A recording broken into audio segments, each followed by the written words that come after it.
Telangana PCC chief Mahesh Kumar Goud chit chat లో కీలక విషయాలు వెల్లడించారు. 23 తర్వాత జనహిత పాదయాత్ర మళ్లీ మొదలవుతుందని తెలిపారు. జనహిత పాదయాత్ర ఇన్ఛార్జ్ పాదయాత్ర కాదని తెలిపారు. మీనాక్షి ఎందుకు పాదయాత్ర చేస్తుందని ప్రశ్నించారు. ఇది పీసీసీ చీఫ్ చేసే పాదయాత్ర అని వెల్లడించారు. రాహుల్ గ్రీన్ సిగ్నల్ ఇచ్చాకనే పాదయాత్ర మొదలు పెట్టారని తెలిపారు. పాదయాత్రలో సీఎం కూడా పాల్గొంటానని చెప్పినట్లు వెల్లడించారు. బస్సు యాత్ర చేద్దాం అనుకున్నా కానీ చివరకు పాదయాత్ర అయిందని తెలిపారు.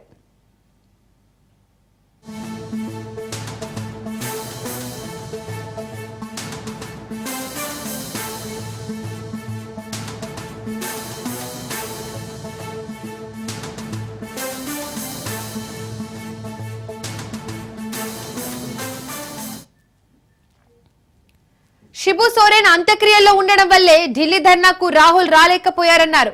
ఒక్క మీటింగ్ కు రాలేకపోతే చిత్తశుద్ధి లేనట్టా అని ప్రశ్నించారు.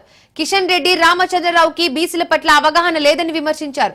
అరవింద్ ఈటల బండి సంజయ్ ఎందుకు మాట్లాడడం లేదని ప్రశ్నించారు. ఏ రోజుకైనా తెలంగాణ ముఖ్యమంత్రి బీసీ అవుతారని, కాంగ్రెస్ పార్టీ నుండే బీసీ ముఖ్యమంత్రి అవుతారని ఆశాభావం వ్యక్తం చేశారు. రిజర్వేషన్ల పెంపును బీజేపీ అడ్డుకుంటుందని విమర్శించారు.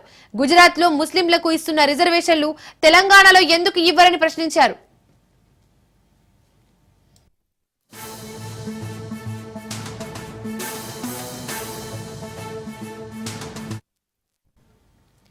బీఆర్ఎస్ కు వ్యతిరేకంగా ఎక్కువగా మాట్లాడుతున్నాడనే బండి సంజయ్ ను పక్కన పెట్టారని మహేష్ కుమార్ గౌడ్ కామెంట్ చేశారు. బీజేపీతో బీఆర్ఎస్ లోపాయికారి ఒప్పందంలో భాగంగానే బండి సంజయ్ పదవి ఊడిందన్నారు. ఫిరాయింపులకు ఆద్యుడు కేసీఆర్ అన్నారు. కంటోన్మెంట్ ఉప ఎన్నికల్లో గెలిచినట్లే జూబ్లీహిల్స్ ఉప ఎన్నికల్లోనూ గెలుస్తామన్నారు. సర్వేల ఆధారంగా అభ్యర్థిని ప్రకటిస్తామన్నారు. ఎవరైనా చనిపోతే ఏకగ్రీవంగా ఎన్నికయ్యే విధానం ఉండేదని దాన్ని కాలరాసింది కేసీఆర్ అన్నారు మహేష్ గౌడ్.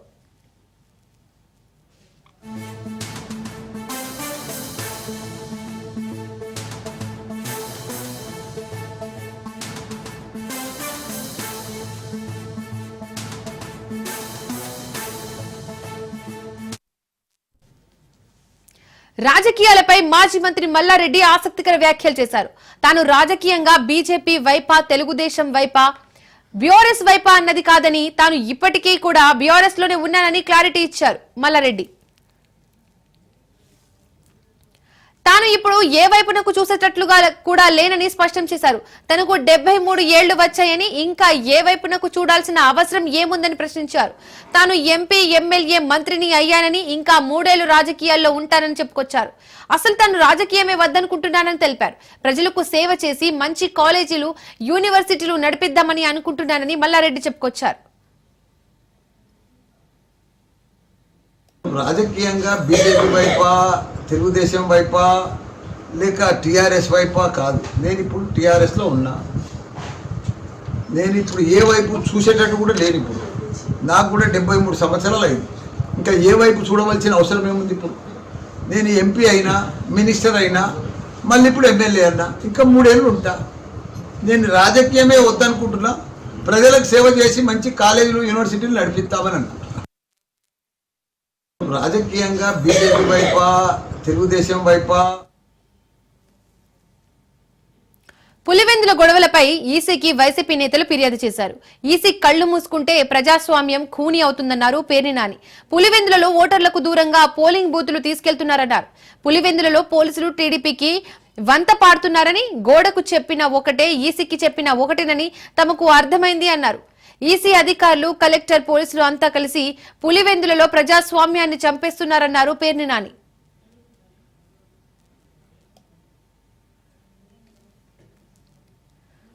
ప్రశాంతంగా ఉన్న పులివెందులను రక్త చరిత్ర పులివెందులుగా మార్చాలన్నారు వైసీపీ ఎమ్మెల్సీ రమేష్ యాదవ్. పులివెందుల పౌరుషానికి, అమరావతి పెత్తందారులకు మధ్య జరుగుతున్న ఎన్నికలివి అన్నారు. నామినేషన్లు వేయకుండా అడ్డుకునే ప్రయత్నం చేశారని, ప్రచారానికి వెళ్తే దాడి చేశారని ఫైర్ అయ్యారు. మమ్మల్ని హతమార్చేందుకే టీడీపీ గుండాలు ప్రయత్నిస్తున్నారన్నారు. పోలీసులు పచ్చ చొక్కాలేసుకున్నారన్నారు.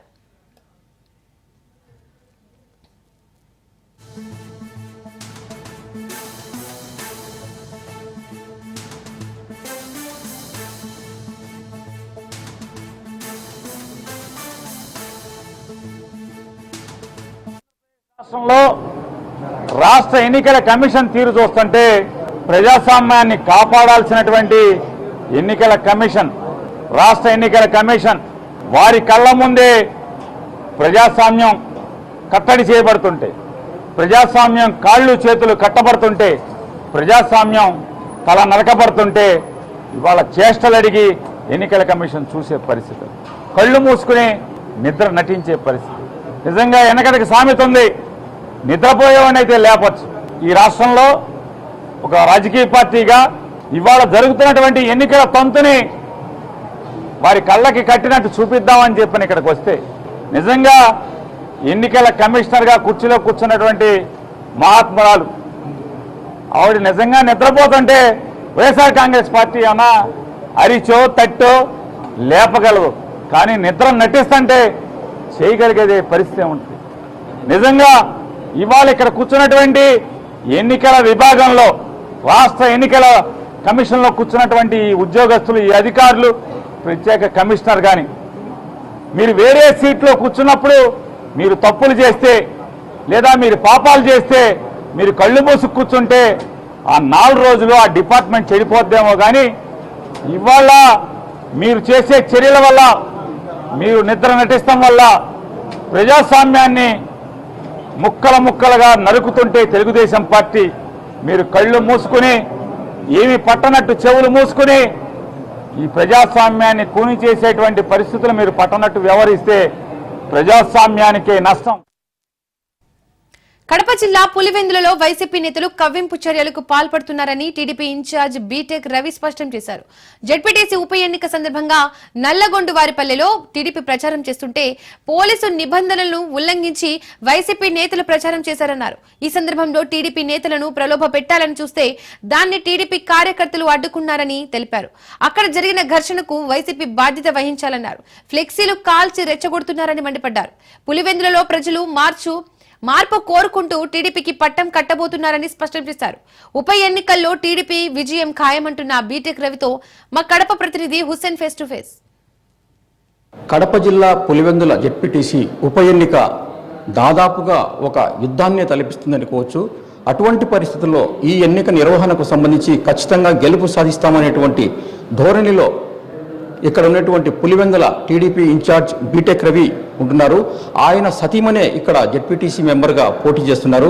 ఇక్కడ ఉన్నటువంటి పరిస్థితులు, వాళ్ళ గెలుపు అవకాశాలు ఏ విధంగా ఉన్నాయనేటువంటి సమాచారాన్ని మనం ఇప్పుడు ఆయన నుంచి తెలుసుకుందాం. సార్ చెప్పండి, పులివెందులలో మీ విజయావకాశాలు ఎలా ఉన్నాయని?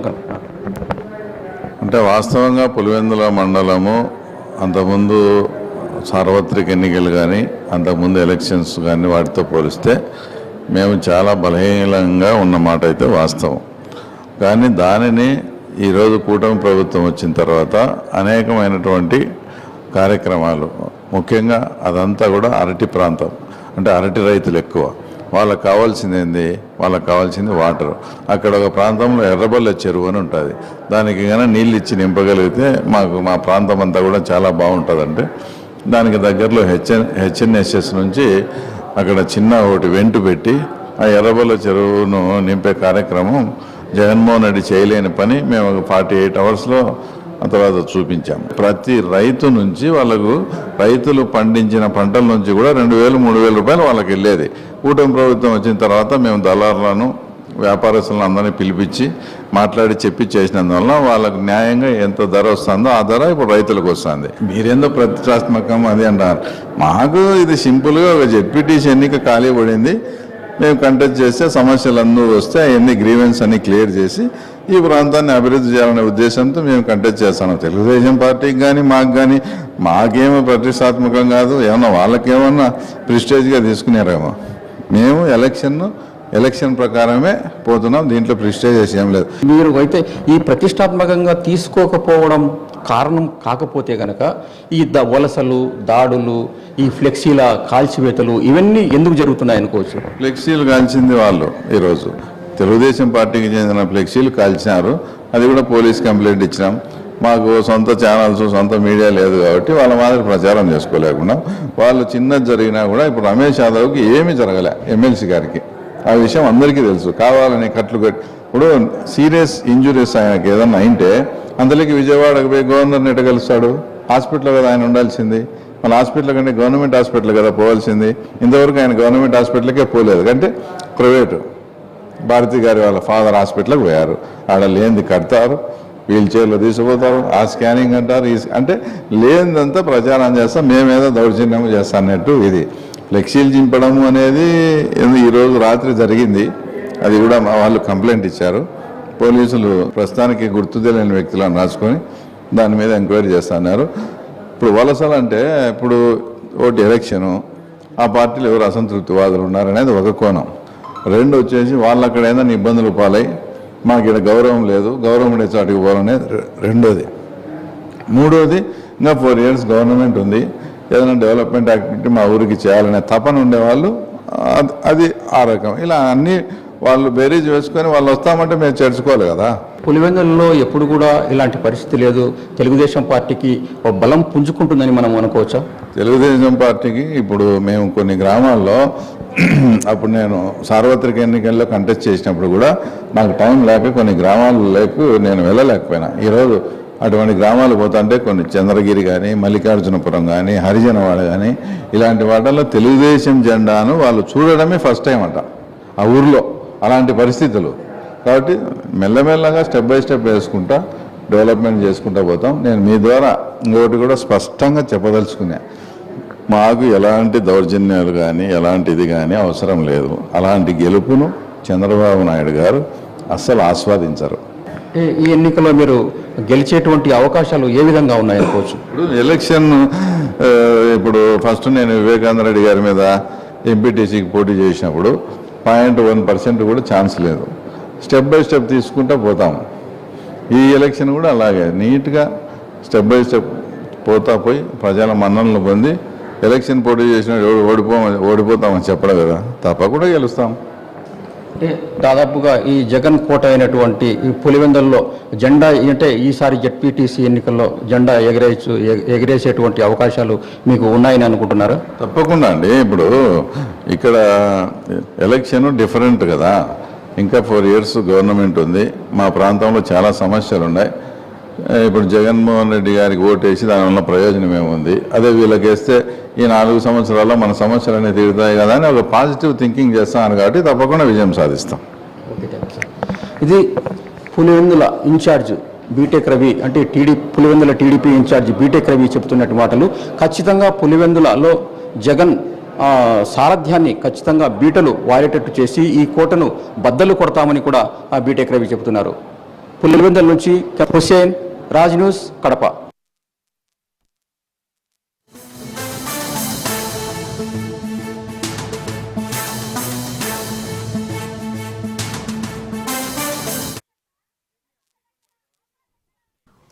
వరంగల్ సీకేఎం హాస్పిటల్లో గర్భిణీలు ఆందోళనకు దిగారు. ఆసుపత్రిలో వైద్యులు, నర్సులు దురుసుగా ప్రవర్తిస్తున్నారని ఆరోపించారు. మనుషుల కుక్కల్లా అంటూ సిబ్బంది వ్యాఖ్యలు చేస్తున్నారని ఆవేదన వ్యక్తం చేశారు. హాస్పిటల్ గేటు దగ్గర గర్భిణీలు ధర్నాకు దిగారు. విషయాన్ని హెడ్ కానిస్టేబుల్ రవీందర్ ఆర్ఎంఓ దృష్టికి తీసుకెళ్లారు. సకాలంలో స్పందించిన ఆర్ఎంఓ డాక్టర్ మందసృజన్ వచ్చే సోమవారం అందరికీ స్కానింగ్ చేస్తామని హామీ ఇవ్వడంతో గర్భిణీలు ఆందోళన విరమించారు.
రాఖీ పండుగ పూట మగవారి జేబుకు చిల్లు పెడుతోంది ఆర్టీసీ. అసలు ఛార్జీ కంటే అధికంగా వసూలు చేస్తోంది. బస్సు మాత్రం ఆర్డినరీ, టికెట్ మాత్రం ఎక్స్ప్రెస్ ఛార్జీ వసూలు చేస్తున్నారు. దీంతో ప్రయాణికులు గగ్గోలు పెడుతున్నారు. ముందస్తు సమాచారం లేకపోవడంతో మండిపడుతున్నారు. అయితే ఈ విషయంపై తమకు ఏమీ తెలియదంటున్నారు కండక్టర్లు.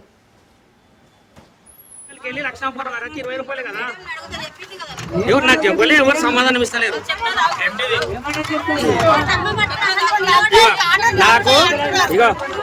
నాకు మీరు 40 రూపాయలు టికెట్ కొట్టిండ్రు. ఇక 40 రూపాయలు ఇప్పుడు వాళ్ళు ఇచ్చినా కూడా ఎట్లా చేస్తారు? ఇక 40 రూపాయలు టికెట్ కొట్టారు, ఎట్లా కొట్టారు? 40 రూపాయలు అయితే చూడండి, 2 పళ్ళు అయినా 7కైనా 40 అయితే చూడండి. 40 రూపాయలు అవుతుంది అంట చూడండి. ఎవరికైనా 40 రూపాయలు అంట. ఈరోజు ఇక్కడ పేపర్ ఇచ్చారా మేడం ఈరోజు ఇట్లా పెంచమని?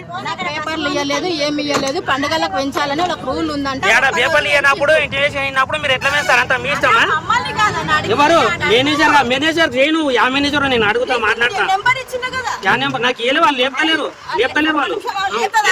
మాట్లాడు, ఎవరికి లేపుతుంది? నువ్వు మాట్లాడు. నేను కాదన్న మాట్లాడేది. మాట్లాడు. చెప్పండి. ఈ రోజు రాఖీ పౌర్ణమి రోజు నీకు పెంచమని చెప్పిర్రా వాళ్ళు. 40 అయిందంట చూడు. ఈడికెళ్ళి నేను చెప్తుంది కదా సార్, కింద నుంచి. 40 రూపాయలు ఎట్లయితే అడుగు. 40 ఇది బాగున్నది దౌర్జన్యము. చూడగలిగే 40, ఇది కూడా 40 మేడం. జర ఆపుకోనా దిగుతాడంట. ఓనా ఆపుకో దిగుతాడంట. ఏమై 40 రూపాయలు అన్నందుకు దిగుతున్నావా? సరే సరే.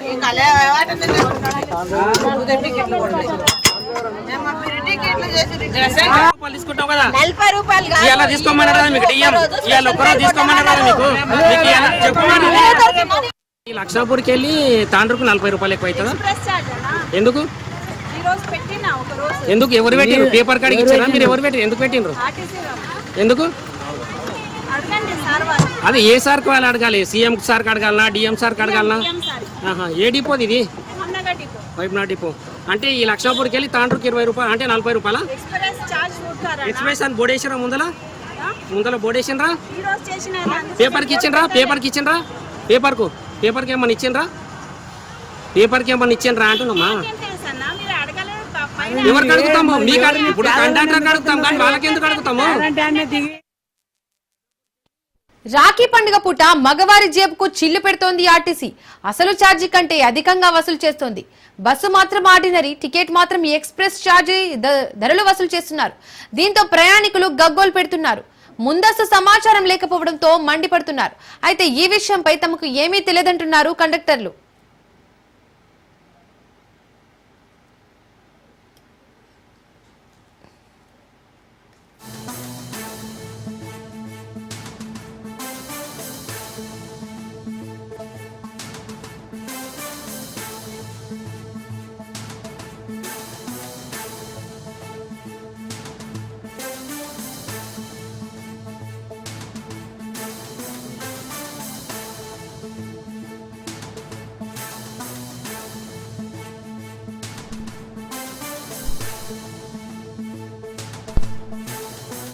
ఇవాళ తీసుకోమన్నారు కదా మీకు డిఎం. ఇవాళ ఒక్కరోజు తీసుకోమన్నారు కదా మీకు ఇవాళ చెప్పమని.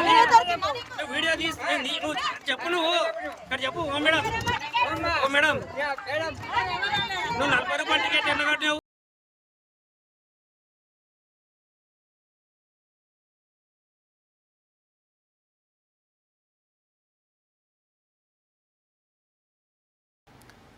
సీఎం రేవంత్ రెడ్డి నివాసంలో రక్షాబంధన్ వేడుకలు జరుగుతున్నాయి. మహిళా మంత్రులు సీఎం రేవంత్ కి రాఖీ కట్టారు. సీతక్క, కొండ సురేఖ రేవంత్ రెడ్డికి రాఖీ కట్టారు.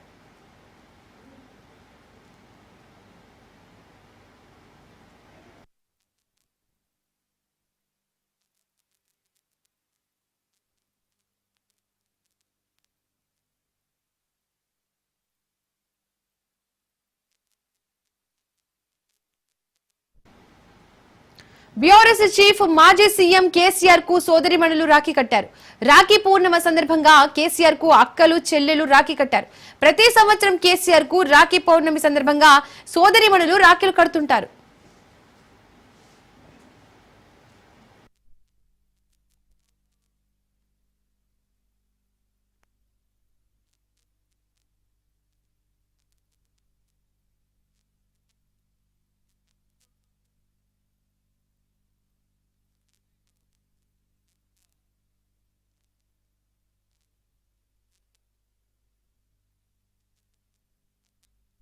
బీఆర్ఎస్ చీఫ్ మాజీ సీఎం కేసీఆర్ కు సోదరిమణులు రాఖీ కట్టారు. రాఖీ పూర్ణిమ సందర్భంగా కేసీఆర్ కు అక్కలు చెల్లెలు రాఖీ కట్టారు.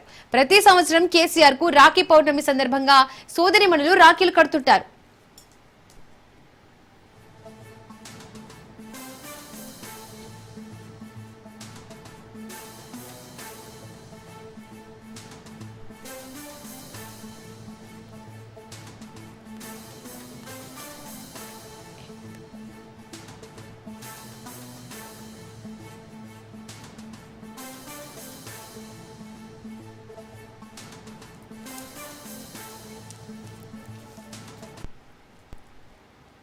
డ్రైవర్ రాయుడు హత్య కేసులో కోర్టు వినూత కండిషన్ బెయిల్పై బెయిల్ విడుదలైంది.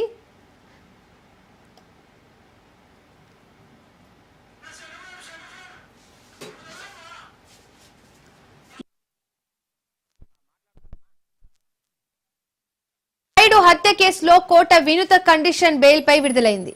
డ్రైవర్ రాయుడు హత్య కేసులో బెయిల్ మంజూరైంది. మొహానికి మాస్క్ ధరించి బయటకు వచ్చింది కోత వినూత. మూడవ రోజు చెన్నై సెవెల్ వెల్వ్స్ పిఎస్ లో వినూత కోట సంతకం చేశారు.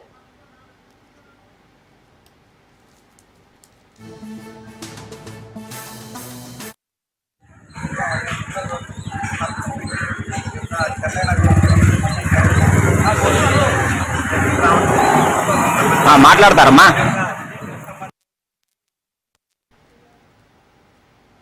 డ్రైవర్ రాయుడు హత్య కేసులో కోర్టు వినూత కండిషన్ బెయిల్ పై విడుదలైంది. డ్రైవర్ రాయుడు హత్య కేసులో బెయిల్ మంజూరైంది.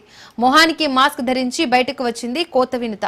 మూడవ రోజు చెన్నై సెవెల్ వెల్స్ పిఎస్ లో వినూత కోట సంతకం చేశారు.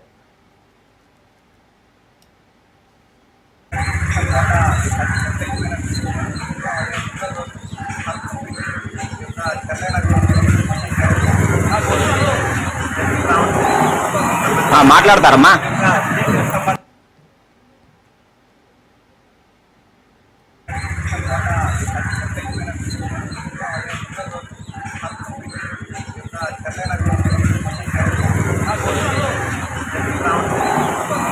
మాట్లాడతారమ్మా.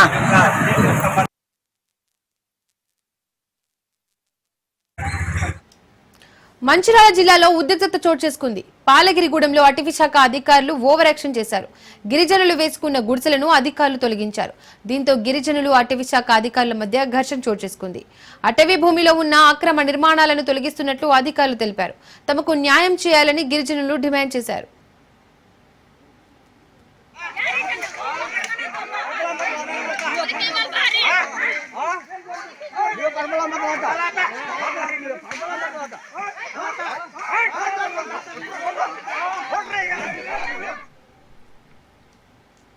ఇక ఆరో రోజు సినీ కార్మికుల సమ్మె కొనసాగుతుంది. ఫిల్మ్ ఛాంబర్ ఆదేశాలతో షూటింగ్ సాగిపోయాయి. కాసేపట్లో ఫెడరేషన్ ఆఫీస్ లో యూనియన్ నాయకులు భేటీ కానున్నారు. ఫిల్మ్ ఛాంబర్ లో నిర్మాతలు ఫెడరేషన్ సభ్యుల భేటీ అవుతారు. నిర్మాతల ప్రతిపాదనలపై చర్చించనున్నారు. వేతనాల పెంపుపై స్పష్టత రాకపోతే రేపటికి కార్యాచరణపై చర్చ జరిగే అవకాశం ఉంది. టీజీ విశ్వప్రసాద్ తీరుపై సినీ కార్మికులు మండిపడుతున్నారు. రేపు ఫెడరేషన్ ఆఫీస్ నుంచి ఫిల్మ్ ఛాంబర్ వరకు ధర్నా చేపట్టనున్నట్లు తెలుస్తోంది. రేపు కృష్ణానగర్ నుండి ఫిల్మ్ ఛాంబర్ వరకు వర్కర్స్ పాదయాత్ర చేపట్టనున్నారు. కొంతమంది నిర్మాతలు తమని మాఫియా అంటున్నారని ఫెడరేషన్ వర్కర్స్ ఆగ్రహం వ్యక్తం చేస్తున్నారు. తమ నాయకులకు ఇచ్చిన నోటీసులను వెంటనే వెనక్కి తీసుకోవాలని డిమాండ్ చేస్తున్నారు.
రైట్, ఇక ఇవి bulletin updates. Keep watching Raj.